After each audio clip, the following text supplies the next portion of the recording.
네, 무엇에 대하여 오늘부터는 스마트 시대에 대해서 알아볼까 합니다.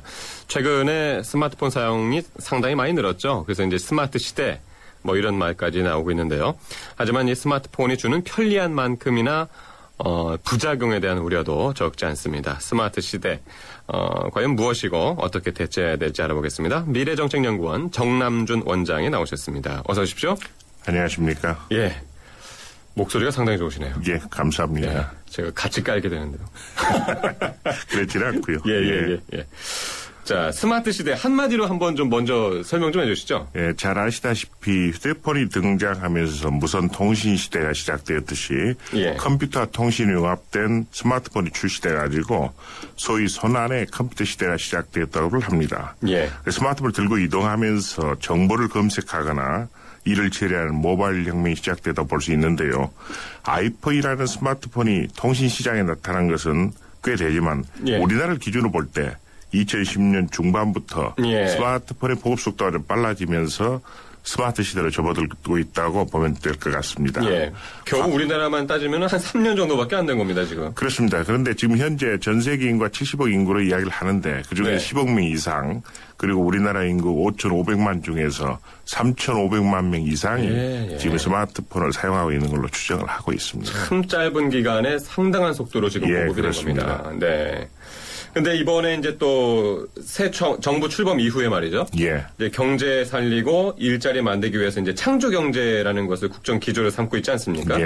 스마트 시대와는 이게 어떤 관련이 있다고 보시나요? 국정 기조가 항상 시대 흐름을 반영하고 있는데요. 새 정부가 창조 경제를 통한 일자리 창출을 표한 것은 스마트 시대가 결국 정보통신 기술을 기반으로 하고 있기 때문에 시의적절한 조치라고 생각을 합니다. 창조 경제가 무엇이냐에 대한 논란도 있지만은 너무 어렵게 생각하지 말고 가까운 곳에서부터 찾았으면 하는 바람을 가지고 있습니다. 혁신과 창조와 혁신은 결국 동전의 양면과 같은 것인데요. 인류 역사는 항상 혁신과 창조의 역사였고 앞으로도 그럴 것이라는 점을 명심할 필요가 있다고 생각을 합니다. 더구나 영어로 이노베이션을 우리는 혁신으로 번역을 하지만 중국에서는 창조, 크리에이티비티의 의미를 포함하는 창신으로 번역하고 있음을 우리가 좀 주목할 필요가 있을 것 같습니다. 그 한 가지 제안하고 싶은 사항은 박근혜 대통령의 메모스칸을 빗대어서 언론에서 수첩공조라는 표현을 사용하던데 국무회의나 청와대 회의 시에 노트북을 보면서 논의하고 토의하거든요. 그래서 스마트폰에 메모하는 스마트 대통령의 모습을 보여준다면은 소위 창조경제, ICT 전문가도 굉장히 어울리라고 생각을 합니다. 그렇군요. 스마트 하면은 사실 사전적으로 영리하다, 똑똑하다 이런 뜻 아니겠습니까? 근데 아직도 이제 직접 써보지 않으신 분들도 많고 좀 까다롭다, 어렵다 이렇게 생각하시는 분들도 계신 것 같아요.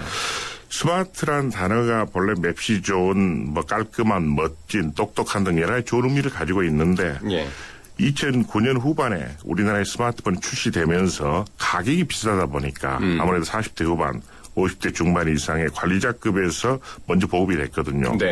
그러다 보니까 기존의 휴대폰 기능에 갑자기 무선 인터넷과 컴퓨터가 추가되다 보니까 조작이 어려워가지고 스마트폰을 다루려면 상당 기간 배워야 한다. 또 스마트폰 과외라는 말까지 생겨났고 또 젊은 도우미까지 등장하면서 골치 아프고 불편한 기기로 생각하는 사람들이 늘어난 때문으로 생각이 됩니다. 하지만 스마트폰은 사회나 트렌드의 큰 흐름이고 멀리 할수록 점점 더 어렵고 까다로울 수 있기 때문에 가까이 하면서 친해질 필요가 있다고 생각을 합니다. 그렇습니다. 한마디로 말해서 복잡한 것으로 생각하기보다 사용자, 유저 입장에서 쉽게 생각하는 자세가 필요하고요. 앞으로 아마 음성인식 등 기술이 획기적으로 접목되면은 이러한 우려도 부질없는 일이 되리라고 생각을 합니다. 그렇겠네요. 근데 사실 모든 것은 양면성을 가지고 있지 않습니까? 그렇습니다. 스마트폰, 스마트 시대가 상당히 좋은 것은 알겠는데 그만큼 또 우리한테 주는 부작용이라든가 이런 것들도 있을 것 같습니다. 우선 좋은 점을 간단히 말씀드리면 스마트폰 보급으로 페이스북, 카카오톡, 트위터 등 소위 소셜 네트워크 서비스를 이용하는 사람들이 급속히 늘어나면서 사이버 공간을 통한 인터넷 소통하고 소위 입소문이라는 여론 형성이 중요한 방식으로 자리매김을 하고 있습니다. 누구나 기자의 시대가 열리면서 최근 우리 사회의 주요 이슈 중에 하나인 가부 형포에 대한 의료 반란도 결국 사이버 공간의 여론 조성으로 가능해야 될 네, 측면이 있습니다. 그랬죠. 네. 그리고 또 지금까지는 인간관계에서 지연, 혈연, 학연 등이 주요 연결고리로 작용했지만은 네. 앞으로는 페이스북을 통한 패친, 카카오톡의 카친, 트위터의 투친 등 인터넷 스킨십이 새로운 인간관계의 형태를 자리 잡을 것으로 전망을 합니다. 네. 저도 개인적으로 페이스북에서 사귄 우리 친구 몇 개 사귄 분들하고 여러 가지 교류를 하고 있는데요. 네. 우리 앵커님하고도 제가 친구 몇 개를 신청을 해놨습니다. 아, 그러세요? 예. 예. 곧 확인을 하고 수락을 하겠습니다. 그리고 제가 한 2달 전에 경북 경주에 특강을 가는 길에 네. 영천에 들려서 페이스북으로 사귀었던 우리 권영미라는 분하고 한 서너 시간 같이 좋은 이야기를 나눈 경험도 있습니다. 그러시군요. 그래서 페이스북 등 인터넷 공간에서 만남이 일반 또 만남으로 이어질 수도 있고 그런데요. 네. 부작용으로는 지하철에서 흔히 볼 수 있듯이 우리가 스마트폰을 이용해가지고 게임이라든지 검색하든지 또 문자토끼에 탐지하는 소위 수구리족 고개를 수그리족에서 보듯이 네, 목 디스크라든지 눈병 등의 어떤 신종 질환이 좀 늘어나고 있고 전자파에 대한 우려도 좀 늘어난 추세여서 좀 걱정은 됩니다. 그러나 아마 이런 부작용도 극복할 수 있으리라 생각을 합니다. 네. 근데 비교적 이제 연령이 많으신 분들, 네. 그쪽에서 이 스마트폰에 대한 거부감을 갖고 계신 분들이 꽤 되시는 것 같아요. 네. 그래도 배워두면 좀 나쁘지 않을 것 같고요. 저도 50대이지만 50대 이상에서 나는 스마트폰 없이도 살 수 있다고 말하는 사람들이 꽤 있습니다. 네. 그러나 스마트 모바일 혁명이 새로운 사회 변화의 대세이기 때문에 하루라도 빨리 적응해 나간 것이 인생 100세 시대를 헤쳐나가기 위해서는 필요하다고 생각을 하는데요. 네. 정부에서 고위직을 지내고 현재 공단 이사장으로 근무하고 있는 친구를 얼마 전에 만났었는데 스마트폰에 문제가 있는 것 같아서 하루에 한두 시간씩 스마트폰을 꺼두고 있다는 말을 하는 걸 듣고 깜짝 놀란 적이 있습니다. 뭐 일부 부작용이 있더라도 생활 습관을 고쳐가면서 유저 입장에서 스마트폰의 장점을 활용해 나가는 길만이 스마트 시대의 생활의 지혜라고 생각을 합니다. 예. 스마트 시대로 접어들면서 그럼 우리 사회의 특징적인 변화들이라면은 어떤 것들을 얘기할 수 있어요? 잘 아시다시피 겨울연가나 대장금에 시작된 우리 드라마에 시작돼가지고 아이돌 그룹과 싸이로 얘기했던 우리 케이팝 열풍, 한류 열풍도 결국 유튜브하고 결국 블로그 등 인터넷 공간이 없었으면 불가능했을 거라는 분석이 많이 나오고 있습니다. 이러한 한류 열풍은 앞으로는 문화 콘텐츠라든지 성형 등 의료 기술 그리고 한국 음식 K푸드라고 하는데요. 부가가치 창출로 확대해 나갈 좀 필요가 있을 것 같고요. IT 기술 발달에 따라서 직종 간의 변화가 지금 엄청나게 일어나고 있습니다. 소위 사라지는 직종, 생겨나는 직종이 많은데요. 이런 변화라든지 생활의 변화 그리고 행정의 변화에도 신경을 쓸 필요가 있을 것 같습니다. 근데 사실 이 스마트폰을 한참 이용하다 보면은 여기에 매몰되는 경우가 있잖아요. 그래서 이제 아까 그분도 정부 고위직이라고 하시는 그분도 좀 스마트폰을 꺼두는 그런 시간이 필요하지 않나 그렇게 생각을 하신 것 같은데 오늘 조간 혹시 보셨나요? 예, 봤습니다. 네, 며느리하고 신고부 갈등. 신고부 갈등이 이것 때문에 생긴다 이런 얘기들도 나오고 있고요. 아마 이제 소통 공간을 형태로 새로 자리 잡고 있다 보니까 여러 가지 이제 의식을 하지 않고 띄우는 경우도 있고 물론 인터넷 공간이 자유롭긴 합니다만은 조금 뭔가 서로 지켜간다면은 그런 부작용이 쉽게 또 극복할 수 있으리라고 생각합니다. 그건 사실 소통의 문제거든요. 소통의 방식 문제. 그렇습니다. 자, 스마트 시대에 대해서 오늘부터 얘기를 나눌 텐데요. 다음 주에도 계속 이어가겠죠? 어떤 주제들을 준비하고 계십니까? 스마트 시대 특징 중에 하나가 애플의 이용인데요. 결국은 어플과 함께하는 생활, 그리고 소셜미디어 시대의 새로운 인간관계 형성, 집단지성 활용, 스마트 워크, 스마트 교육, 그리고 사이버 공간을 활용한 기업 혁신과 지역 발전 등을 이야기할 수 있을 것 같습니다. 알겠습니다. 또 더 나아간다면은 우리 시민사회 발전, 지역 공동체 형성과 함께 새로운 변화 트렌드인 사회적 기업이라든지 협동조합 부활, 그리고 정부에서 표방하는 정부 3.0 같은 것도 시간이 되면은 아마 이야기를 드리겠습니다. 다음 주 월요일 이 시간에 다시 뵙도록 하겠습니다. 미래정책연구원의 정남준 원장이었습니다. 고맙습니다. 예, 감사합니다. 네, 세대예요. 지난주에 이어서 스마트 시대에 대해서 알아보겠습니다. 오늘은 이 스마트 시대와 생활의 변화에 대한 이야기 한번 나눠볼 텐데요. 미래정책연구원 정남준 원장 나오셨습니다. 어서 오십시오. 예, 안녕하십니까. 자, 이 스마트 시대, 우리 생활의 변화, 이거 어떻게 설명할 수 있을까요? 한마디로 말해서 스마트폰과 함께하는 생활이라고 할 수 있는데요. 스마트폰을 항상 휴대하거나 가까운 거리에 놓아두고 사용하는 생활, 언제 어디서나 스마트폰으로 소통하고 예. 일치를 하는 그런 생활을 할 수 있을 것 같습니다. 네. 오늘 아침 기사에도 보니까 외국계 은행장께서 아침에 일어나자마자 외국의 어떤 경제 지표를 확인하기 위해서 글로벌 지표를 본다는 기사도 봤는데요. 네. 이렇게 이제 생활 속 깊숙이 지금 파고들고 있는 것 같습니다. 그렇군요. 더구나 여러 가지 이제 우리가 어플리케이션 앱을 많이 사용을 하는데 예. 페이스북, 카카오톡, 트위터 등 플랫폼을 이용한 서비스가 확대되고 있는 가운데서 예, 그렇죠. 우리나라에서 개발돼가지고 보급 중인 카카오톡의 이용자 숫자가 조만간 1억 명을 돌파할 거라는 보도도 보고 저도 깜짝 놀랐습니다. 예. 그러니까 지금 말씀하신 대로 이 스마트폰은 그 폰 자체보다도 어플리케이션을 어떻게 예. 활용하느냐. 예. 이게 상당히 중요한 것 같아요. 오늘은 그래서 제가 어플과 함께하는 생활에 대해서 좀 이야기를 많이 드리려고 합니다. 예. 예. 아무래도 아침에 일어날 때부터 밤에 잠잘 때까지 저도 계속 지금 스마트폰과 함께 하고 있는데요. 네. 아침에 일어날 때 아무래도 오늘 방송이 있으면 저도 깨어난 시간을 확인하기 위해서 알람 기능을 확실히 확인해 두고 합니다. 예. 그리고 또 일어나서 사람에 따라서 다르겠지만은 날씨를 체크한다든지 또 예를 들면 일정도 확인해 보고 네. 또 주요 신문에 아마 헤드라인 뉴스도 체크하는 네네. 것도 상당히 많을 걸로 생각합니다. 예. 그리고 이제 기존의 우리 휴대폰 기능 외에 여러 가지 이제 MP3라든지 DVD, 전자사전, 그리고 계산기, 전자책, 내비게이션 기능이 다 들어가다 보니까 예. 저도 이렇게 길에서나 지하철에서 또 버스 안에서 보면은 정말로 스마트폰을 들여다보고 있는 우리 그 스마트 시대에 예. 우리 한국인의 한 단면을 볼 수 있는 것 같은 그런 그렇죠. 생각이 좀 듭니다. 근데 스마트폰 어플리케이션은 요즘에는 은행 거래도 하고 있고. 예. 예. 아무래도 금융기관 앱이라든지 이제 모바일 공인인증서를 다운받아가지고 스마트 뱅킹으로 출금이라든지 우리 송금이라든지 주식거래 가능하다 보니까 예. 또 그리고 젊은 사람들이 많이 하는 게 결국 사진 찍기하고 편집 또 소셜 네트워크 서비스에 올리기, 블로그 검색, 예. 맛집 찾기 등이 전부 다 하는 것 같습니다.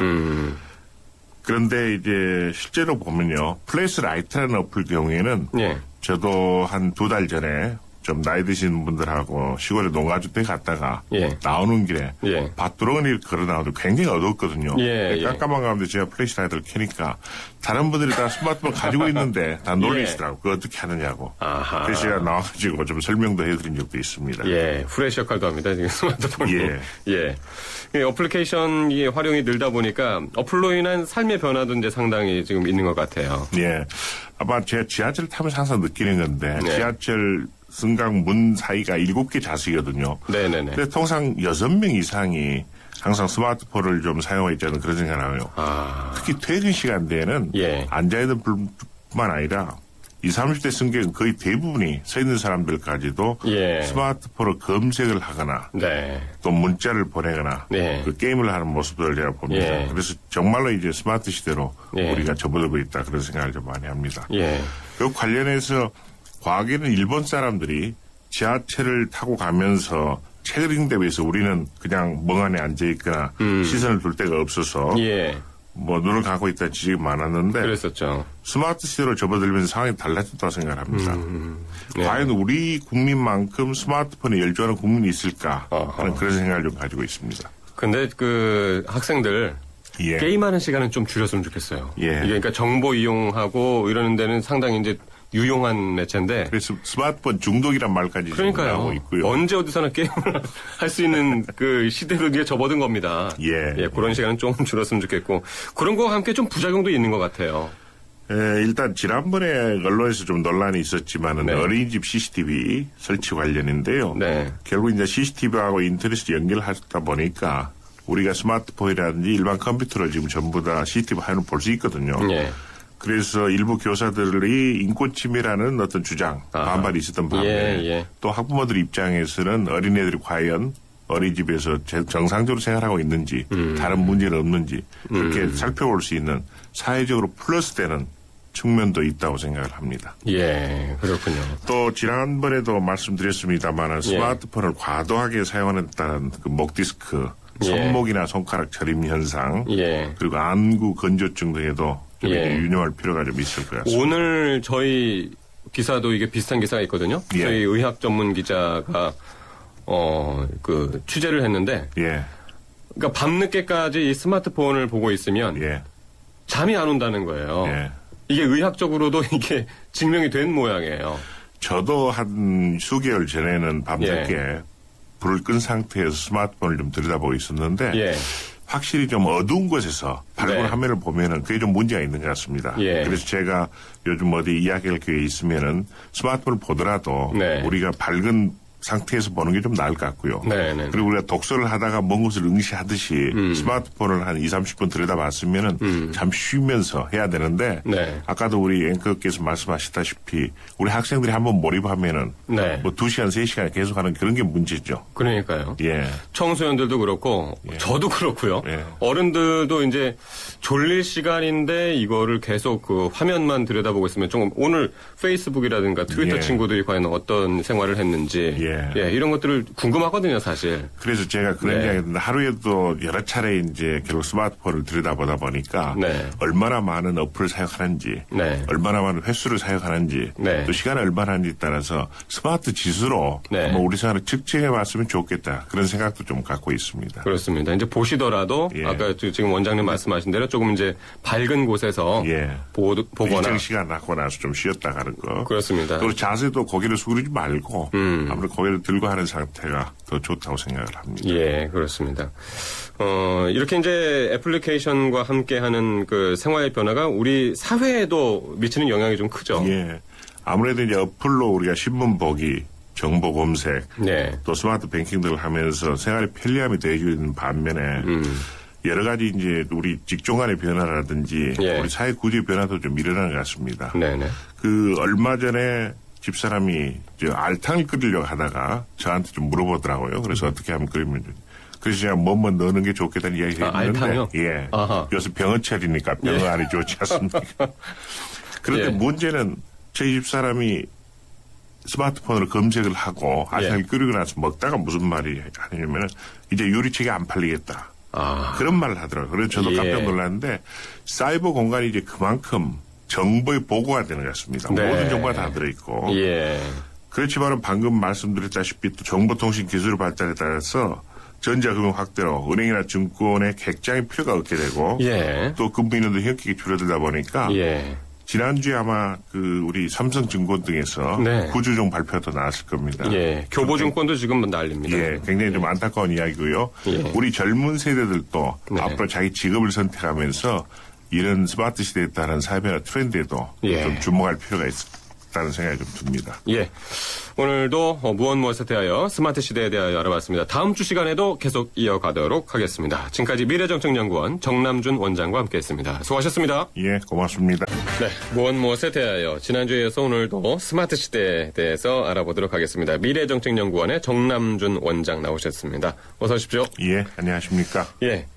자, 스마트 시대의 기술 발전에 따른 새로운 변화. 오늘 이런 주제로 한번 알아보려고 그러는데.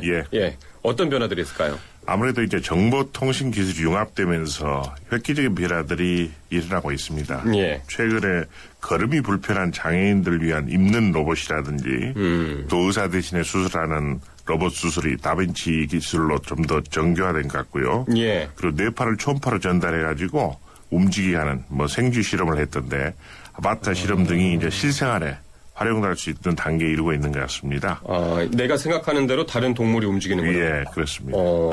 그리고 이제 또 산업 부분에서는 3D 프린터 기술 발달로 복제 시대에 접어들고 있을 뿐만 아니라 증강현실을 이용한 공연이라든지 전시장의 어떤 안내 프로그램 그리고 요즘 특히 이제 전력난 속에서 필요한 스마트 그리드, 지능형 전력망 등이 앞으로 큰 변화 흐름으로 자리 잡을 것으로 그렇게 예상을 합니다. 3D 프린터는 정말 신기하던데요.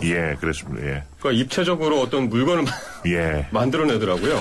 이제 다품종, 여러 가지 대량 생산 시대가 아니라 소품종 형태로도 여러 가지 이제 다양한 특징을 갖고 생산하는 시대가 이제 될 것 같습니다. 지난번에 이제 미국에서는 총을 3D 프린터로 만들어가지고 또 이게 한 차례 또 문제가 되고 거기에 이제 대비도 많이 필요할 것 같고 그렇습니다. 근데 지능형 전력망이라는 것은 뭔가요? 예를 들면 이제 우리가 빙충열 같은 것도 지금 기술이 있는데 꼭 전기 사용량이 우리가 평상시에 지금 낮 시간보다는 저녁 시간 때 활용 때가 많은 시간이라든지 그걸 이제 여러 가지 분류를 좀 해가지고 전력량을 깎아주거나 그 시간대 전력 활용할 수 있도록 그렇게 좀 조절하는 장치들도 있을 수 있을 것 같습니다. 그렇군요.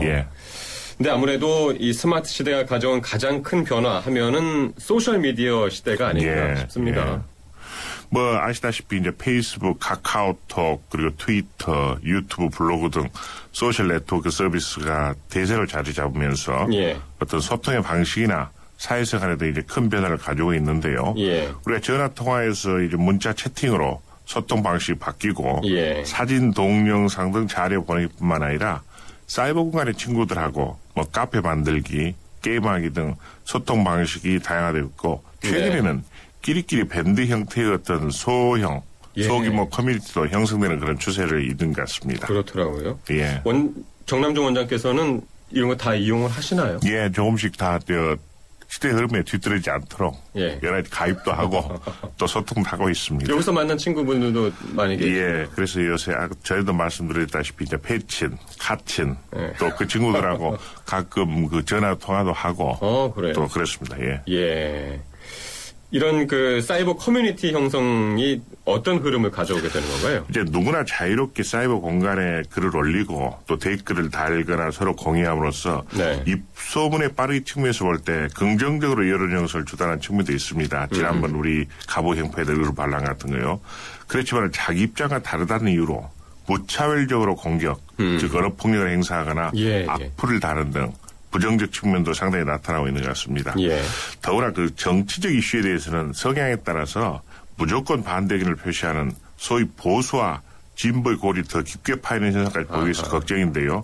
사이버 공동체라는 의식하고 남에 대한 배려가 좀 필요하다고 생각을 합니다. 하지만 기존 언론 매체에서 다루지 못한 내용을 인터넷 방송이나 팟캐스트 형태로 유포되면서 사회적 반향을 불러일으키고 있고 또 새로운 매체로 떠오르고 있으므로 좀 주목할 필요가 있을 것 같은데요.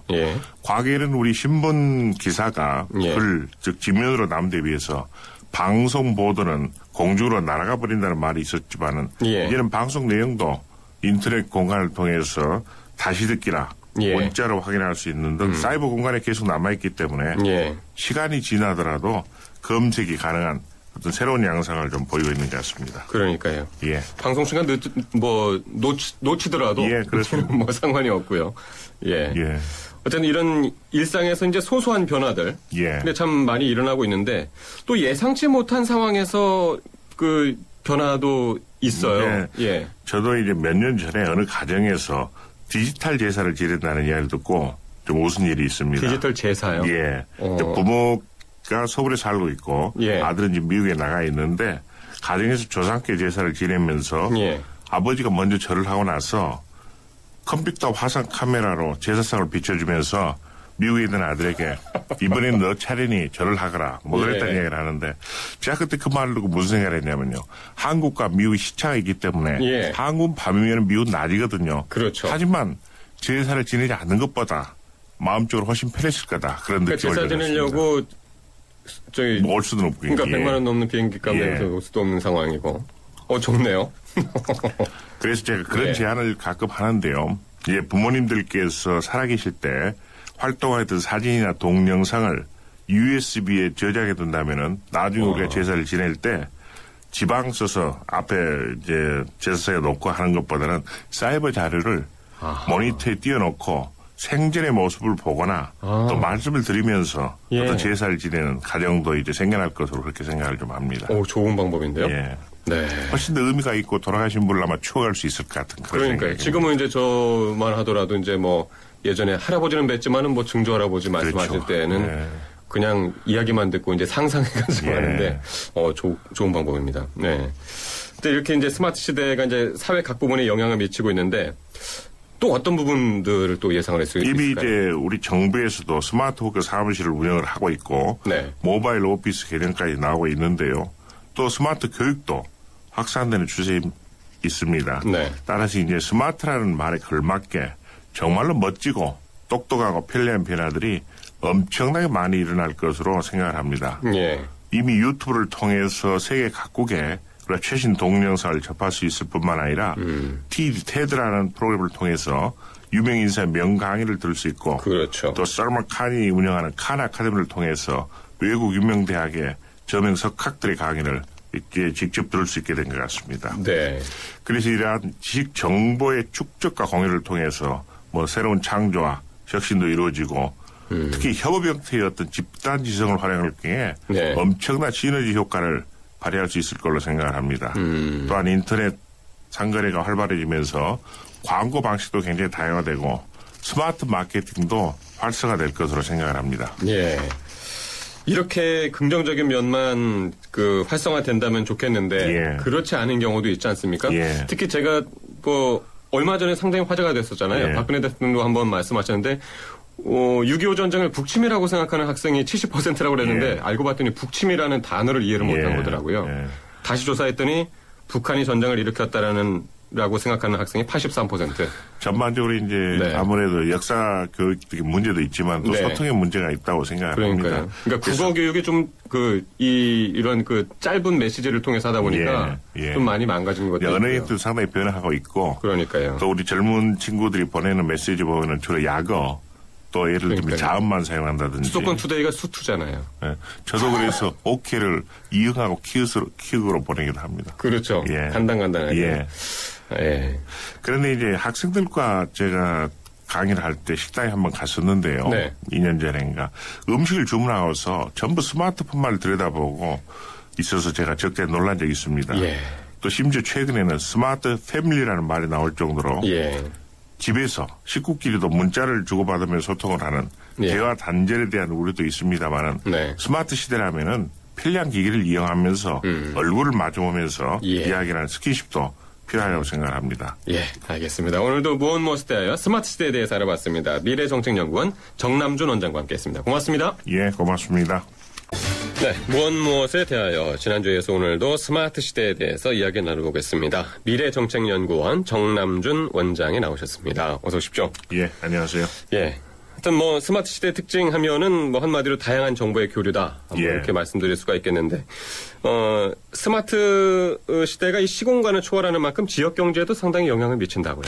아무래도 이제 사이버 공간이 정보의 보고이고 네. 또 컴퓨터나 스마트폰을 통해서 누구나 언제 어디서나 자유롭게 이용할 수 있기 때문에 예. 지방에서 장사를 하시는 분이나 기업을 하시는 분들도 사이버 공간에서 활로를 찾을 수 있다고 생각을 하는데요.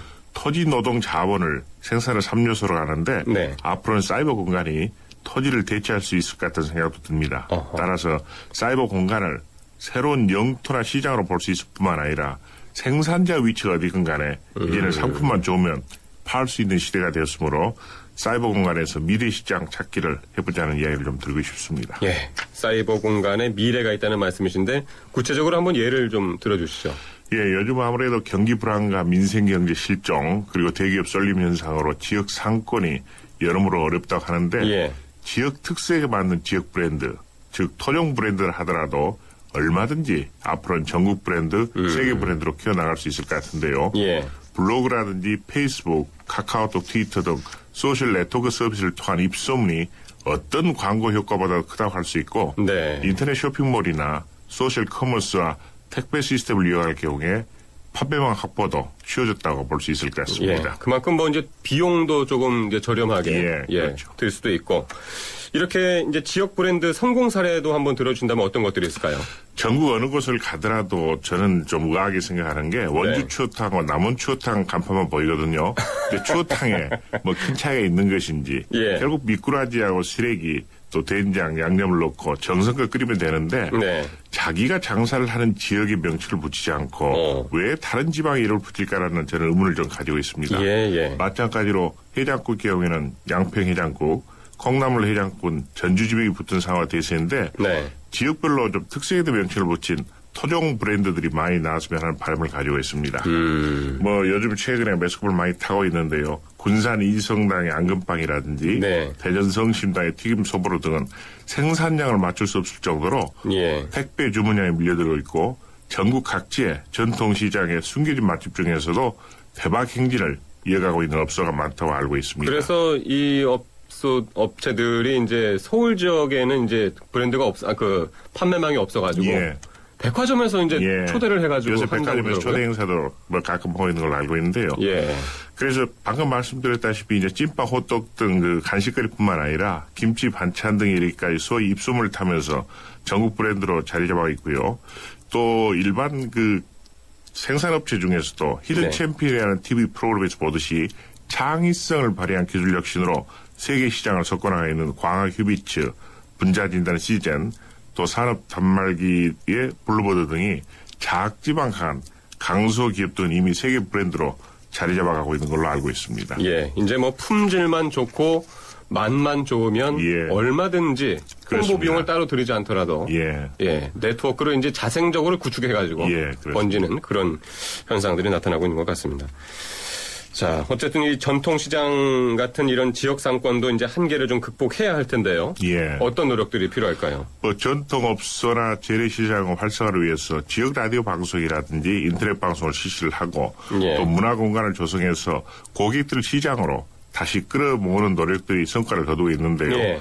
아무래도 스마트 시대 정보통신기술과 접목시키기 위해서는 지역 젊은이들의 도움이 좀 필요할 것 같습니다. 예를 들면 수원 목골 시장의 라디오스타라든지 청주 가경 터미널 시장의 겉절이 방송 또 아하. 전주 남부시장의 청년몰 등이 상당히 호평을 받고 있는 것 같고요. 아, 여기에는 그럼 젊은 사람들이 예. 어떤 식으로 하는 건가요? 아무래도 방송 같은 것도 우리 상인들하고 같이 협조해서 예. 방송 시스템도 구축을 해주고 아. 또 전주 같은 경우에는 청년들이 문화공간을 조성하고 공방을 조성해가지고 예. 또 다른 시장과는 전통시장 다른 색다른 또 모습을 보여주는 것 같습니다. 그렇죠. 그곳 시장 상인들 스스로가 하기에는 너무나 이제 기술적인 부분들이 많이 예, 있으니까 예. 청년들의 도움이 예. 이제 필요한 거군요. 이게 바로 이제 그 여러 가지 서로 돕는 협업 정신을 바탕으로 시장 네. 공동체나 커뮤니티를 갖고 나가는 노력이라고 생각을 합니다. 그렇군요. 요즘 우리 정부에서도 이제 창조 경제를 상당히 이제 강조하고 있지 않습니까? 이런 스마트 시대하고 관련 지어 볼 때 지역 리더들은 어떤 역할을 할 수 있을까요? 저는 제발 그 친구 따라 강남 간다는 방식에서 좀 탈피했으면 하는 바람을 가지고 있는데요. 남이 잘 되니까 뭐 다른 곳에서 잘 된다니까 식의 예. 무조건 따라하기보다는 지역 실적에 맞게 차별화시키는 전략으로 돌파구를 찾는 게 필요할 것 같습니다. 정부에서 정부 3.0 비전을 선포하고 예. 국민을 위해 모든 정보를 공개하겠다고 함으로 소위 앞으로 빅데이터 분석을 통한 지역 발전 방안 수립에 초점을 맞추는 노력도 필요할 것 같고요. 없는 역사도 새롭게 만들어 간다는데 스토리텔링 방식의 콘텐츠 개발에도 관심을 가질 필요가 있을 것 같습니다. 아무래도 밋밋한 상품보다는 좋은 이야기를 덧붙인다면은 그렇죠. 소비자의 관심을 이끌어낼 수 있을 것 같고요. 예. 예를 들면은 전국 지금 세계적으로 생산되고 있는데 울금 강황 막걸리 경우에 강황이라면 이제 카레 주 예, 원료. 그렇습니다. 예. 색깔이 노랗고 예뻐가지고 구미가 당길 뿐만 아니라 울금이 통상 강장, 강정, 항암, 장수에도 좋다 하므로 네. 막걸리를 마시면서 기분이 좋거든요. 그런데 반면에 율무 막걸리는 율무가 피부 미용에는 좋지만은 남성에게는 좀 좋지 않다는 속설이 그렇죠. 있으므로 예. 차별화 전략이 이런 데 좀 필요하다고 생각을 합니다. 그렇군요. 예. 자, 그 스마트폰 얼마 전에 스마트폰 보급률이 우리나라가 세계 1위라고 하는 거의 보도도 3,500만 정도가 지금 그렇습니다. 달려 있는 걸로 돼 있고요. 어떻습니까? 이런 상황 보면은 스마트 시대 우리 국민들의 특질을 비춰볼 때 어떻습니까? 저는 개인적으로 그런 생각을 하는데 과거 산업화 시대, 아날로그 시대에는 질서가 제일 덕목이었고 네. 일본인들의 그 높은 질서의식을 칭찬하면서 우리가 본받아야 한다는 말을 많이 했거든요. 정류장이나 기다리는 장소에서 심지어는 산에 올라갈 때도 일본 사람들이 깃발 따라서 줄을 맞춰서 산에 올라갔다 할 정도였거든요. 맞습니다. 이 분업화의 장점을 살리면서 모방 정도의 변화를 꾀하는 네. 산업화 시대를 이게 장점으로 작용했다고 생각을 합니다. 하지만 우리나라 사람들은 뭐 질서가 없다. 모두 제각각이다. 네. 모든 일에 너무 서두른다. 뭐 빨리빨리 서두른다는 비판이 많았지만은 각자의 개성을 살리면서 큰 변화를 꾀하고 예. 또 속도를 중시하는 국민의 특질이 창조와 융합을 중시하는 디지털 시대에는 오히려 장점으로 작용하지 않나 그러니까요. 하는 생각도 하게 됩니다. 그렇군요. 자, 스마트 시대에 대하여 오늘도 미래정책연구원 정남준 원장과 함께했습니다. 수고하셨습니다. 예, 고맙습니다. 네, 무엇에 대해 오늘은 스마트 시대에 대하여 마지막 시간입니다. 미래정책연구원 정남준 원장 나오셨습니다. 어서 오십시오. 예, 안녕하십니까. 예, 오늘 비는 좀 오는데 예. 날이 좀 후텁지근하다면서요. 전형적인 장마철 날씨 같습니다. 예. 오늘도 무더위가 좀 피해가지는 못하고 다시 찾아왔습니다. 자, 스마트 시대, 지금까지 쭉 이야기를 해보고 있는데, 아직도 이 스마트 시대에 대해서 이제 거부감을 갖고 계신 분들이 많은 것 같아요. 예. 네. 스마트폰이 이제 소통과 정보 교류의 수단으로 자리 잡고 있는데, 아무래도 50대 이상에서는 거부감을 가진 사람들이 꽤 있는 것 같습니다. 최근 국가대표팀의 SNS 논란에서 보듯이 부작용에 대한 우려 때문에 걱정하는 사람들도 있지만 실제로는 사용이 어려움 때문에 기피하는 사람들이 꽤 많은 것 같은데요. 저희 친구들도 만나면 50대 이상에서는 여전히 글을 쓸 때 종이에 써야 생각이 난다는 말을 하는 사람들이 많은데 일종의 습관이 문제이고 저 같은 경우는 컴퓨터나 스마트폰에 타이핑을 해야지 생각의 전개가 빠르다는 생각을 가지고 있습니다. 그래서 컴퓨터나 스마트폰을 귀찮거나 어렵게만 생각하기보다는 사용자 유저 입장에서 스트레스를 받지 말고 사용을 즐기라는 말을 우선 하고 싶고요.